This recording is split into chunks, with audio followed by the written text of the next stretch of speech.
Gagawa natin guys bago mag-umpisa magtrabaho. Guys, maninira muna tayo ng tao. Ano. So, first time ko magbablog dito sa office guys kasi medyo matagal na. Makapal na yung mukha. Pwede nang magka-shed bands. Bumabali din. Bali na.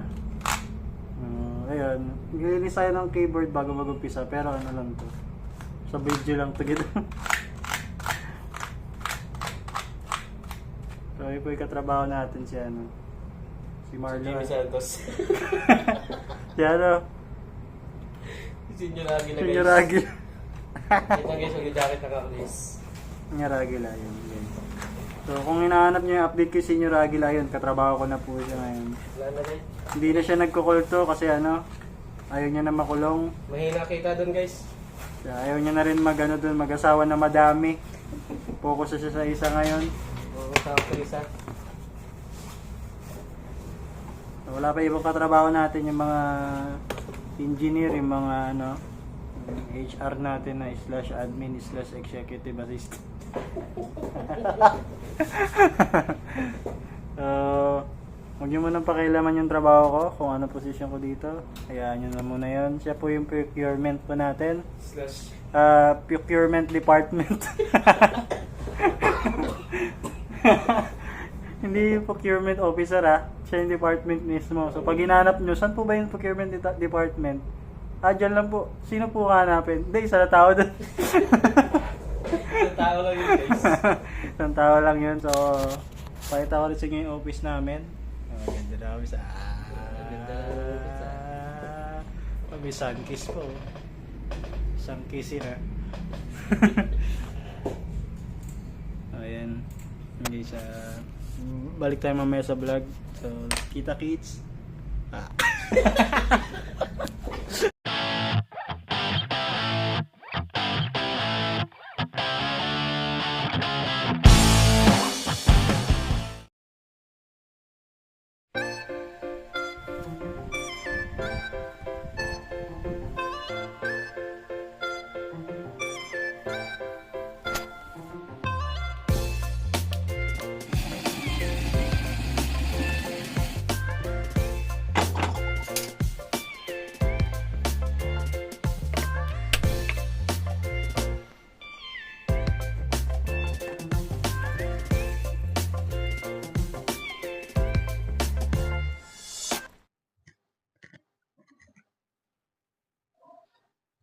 Actually, matagal na akong hindi nakapag-content.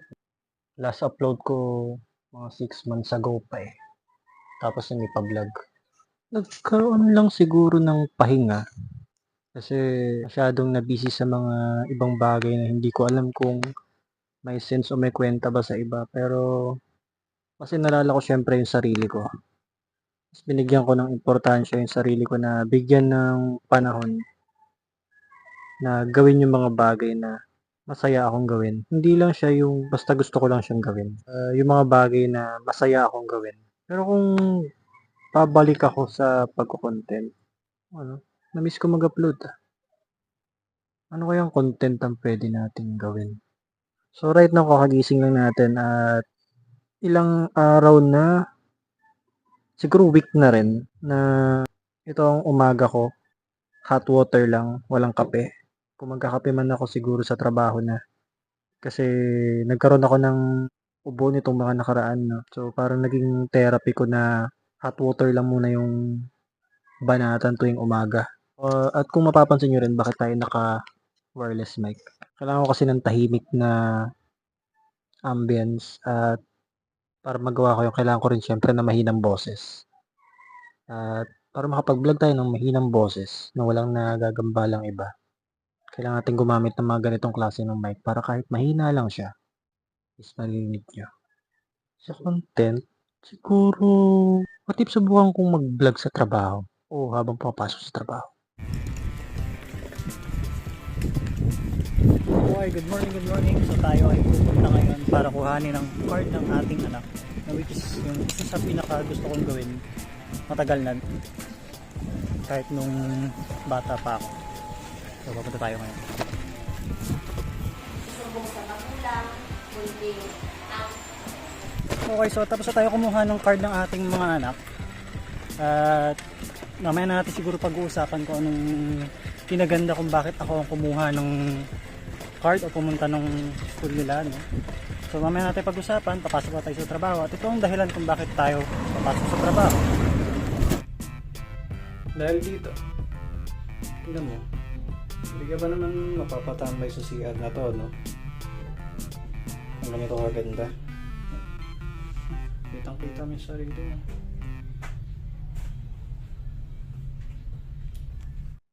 Parang ang common naman, no? Kung yung old school pa rin yung gagawin ko, no? Papasok, magbibihis, tatae, kakain, mabiyahe. Siguro yung nangyayari nila sa trabaho. Try natin. Okay guys, so dahil nga bago na yung company natin, no? Sa pinaka-palagi ko talagang ginagawa is manlibre na mga kasama. So, bumili tayo dito sa Mango Royal para ibigay sa mga katrabaho natin. So, ito wala tong bahid ng anumang kapalit. So, bibigay ko lang talaga sa kanila ito bilang pakisama kasi parte talaga yon para makuha ko yung loob nila at ayun.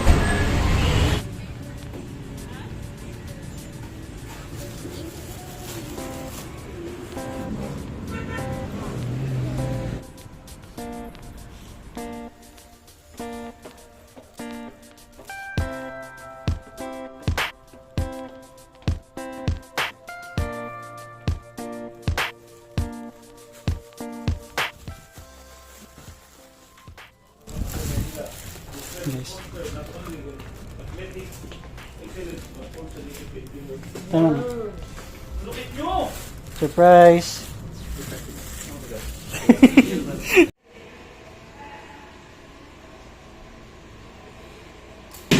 Uy!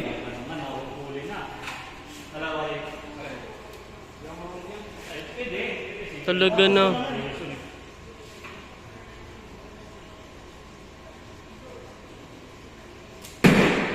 Talaga naman. Bayad kayo dyan, ha? Sumbong kayo kay mama.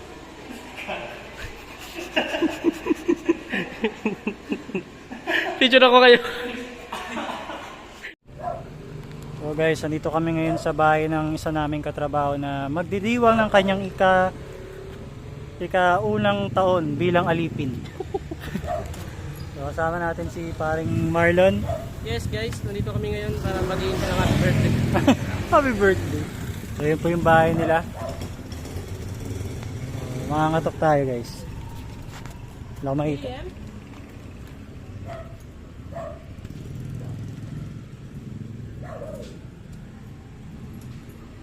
Paano mangatok dito? Doorbell. Papasok lang yata boy. Papasok lang yata.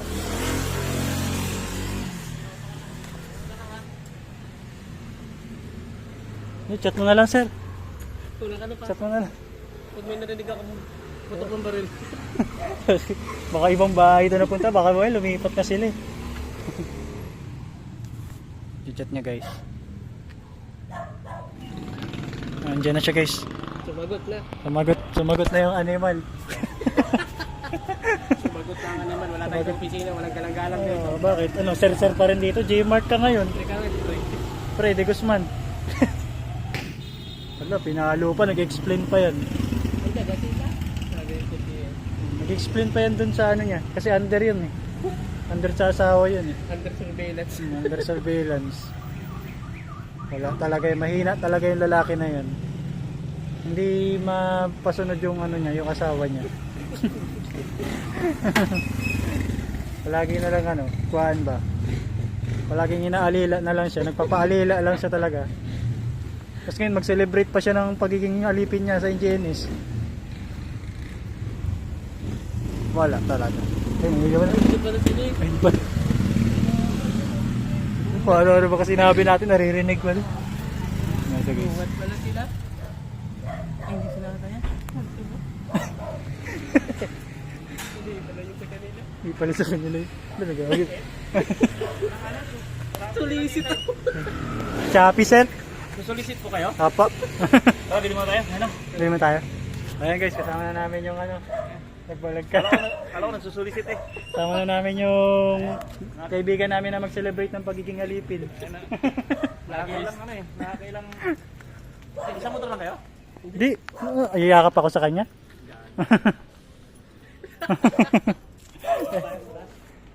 Abi, magmamotor? Yan, nakarin mo. Pagbalik natin, di pa rin tayo Hindi, nakasala ako sa'yo, sir. Ang hirap pa dyan ka naman. Walang yakapin mo ko. Akala ka kay Sir Gemma ko yumaka, pwede nagkatotoo din. Wag na lang pala yun. Recently kasi bumalik ako sa pagtugtog, no. What if yung update na lang dun sa ginagawa natin sa pagtugtog?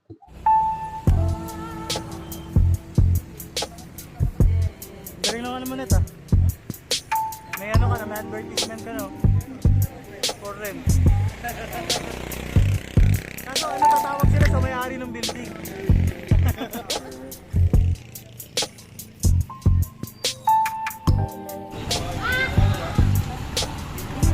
Naligaw pa yata. Hindi tayo nakikita. Go! Ano nakikita? Diyan o, diyan o.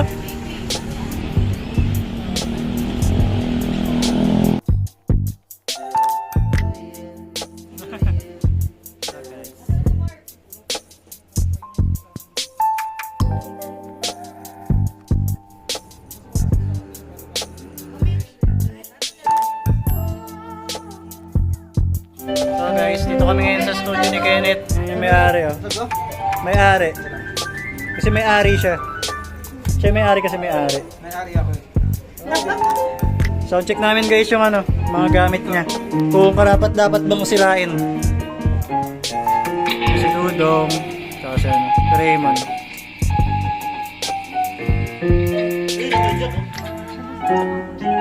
So meron siyang ampli. Ampli ng bass. Orange yung ampli ng bass pre, no? Ampli ng gitara. Tapos poging mag-a-assist sa inyo araw-araw. Ang Blackstar, poging pogi tuloy. Puro pogi eh. Ampli ng gitara, tapos may effects na yun guys. Kasi yung keyboard nila may Ano gusto effects. mo? Yan o ito? May Bushido, Ayan, sige. Strat. Tapos isang jazz bass. Ay, precision pala to. Precision. Sige. Lahat to J-Craft guys. J-Craft, baka naman. Sponsoran nyo tong ano. Sponsorship naman, J-Craft. At sa drums naman nila, ang cymbals, Arcadia Armada. Armada Arcadia. Ayan, sa crash. Tapos naka double peds na rin to mga kaibigan.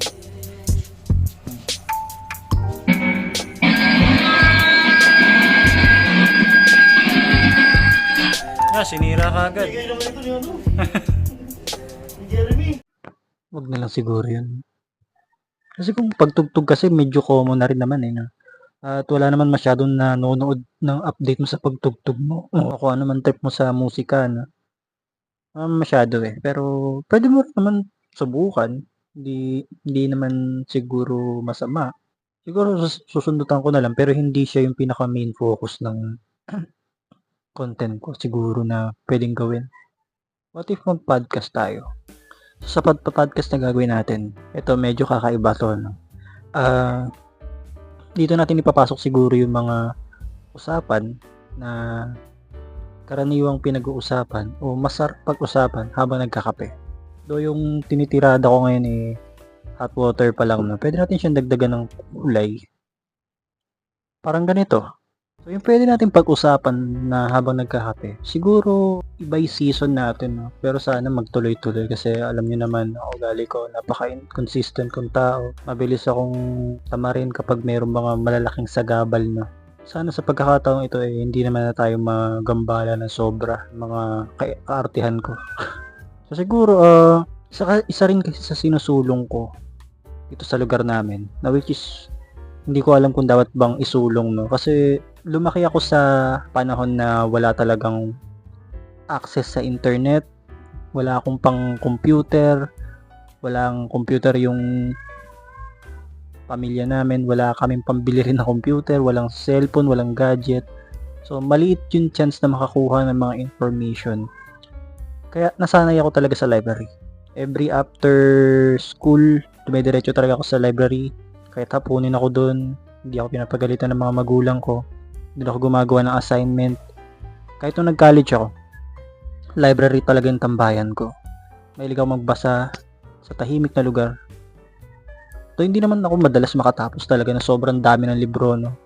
Pero nakakatapos ako at nakakapagbasa ako. At isa yun sa napansin ko dito sa lugar ng San Mateo. Walang library masyado. Actually, wala nga akong alam na public library dito eh. Karaniwan nandun sa loob mismo ng school.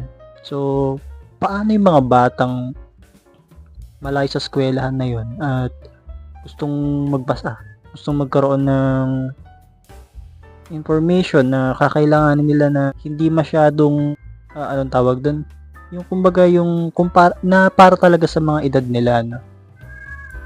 Though hindi naman ako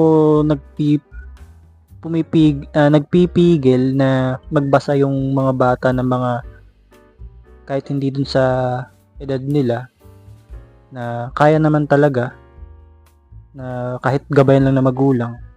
Pero mas maganda pa rin kasi kung nasa by level o nalilimitahan pa rin yung access nila sa information. Di tulad sa mga nangyayari ngayon na halos lahat ng bata may access sa internet at social media, which is danger, no? Kasi napapaaga yung pagkamulat nila sa mga bagay na hindi pa naman talaga dapat. At ayun, isa sa gusto kong isulong dito sa San Mateo is magkaroon ng access yung mga kabataan sa libro.